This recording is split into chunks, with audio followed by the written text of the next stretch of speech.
التناكة عند البنات بتوع الجامعة يعني او الشغل او في الشارع او بشكل عام في اي حته يعني، بس عند الجامعه بتبقى العمليه مميزه شويه. يعني بنت تيجي تتكلم معاك تبص لك من فوق لتحت كده، تحس اللي هو انا هتحرق ولا ايه بتكلميه، اللي هو لو سمحت تبص لك اللي هو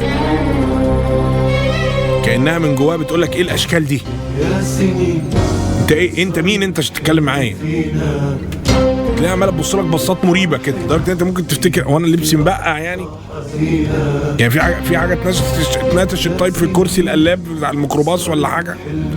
تبقى هي في الجامعه تقول لها مثلا لو سمحت هو مدرج كذا فين لو سمحت، توصلك من تحت لفوق من جواها بتقول كده انت سامع صوتها، سامع الصوت. انت مين انت يا جربوع؟ انت تتكلم معايا انا؟ انت حاسس ان هي بتقول كده، فاهم؟ وكمان اقول لك المدرج منين، انا وانا اي حد يلا يسالني يلا امشي يلا انت تعرفش انا مين؟ انا احلى واحده في الزاويه الحمراء، انا ملكه جمال محطات الخط الاول لمترو الانفاق. انت مش عارف انا اي حد يسالني رد عليه. انت عارف كم واحد قبلك سالني؟ كل ده هي بتقوله لنفسها في ثانيه، اقل من الثانيه، وتبص لك من فوق لتحت كده، تروح بصلك بعد كده تقول لك مش عارف والله كنافه ما اعرفش، وتروح سايباك وماشيه برضه. ساعات اللي بيضحك ان في ناس بتحاول تعمل تنكه فتبان ان هي هطله شويه، يعني مفيش حاجه مثلا ينفع تقول لهم غير اللي تعاملوا في نفسك ده صندوق. ساعات تبقى انت في الشغل واحدة أمورة جدا معاكم شوية، يعني حاجة ما شاء الله عليها بقالها سنة ولا حاجة، وانت بتتعامل معاها الميل والواتساب وبتاع، بتحضروا مع بعض بس ميتينجز حاجات كده يعني.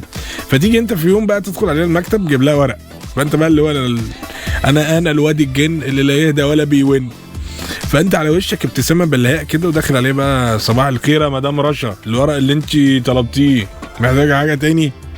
تروح هي بصلك من فوق لتحت كده نفس البصة، ايه ده؟ انت شغال معانا هنا؟ فانت الابتسامه البلاء لسه على وشك بتقول لها وانت اسمك ايه بقى على كده؟ رشا انا اللي على الميل جوكر 88,900 مش فاكراني.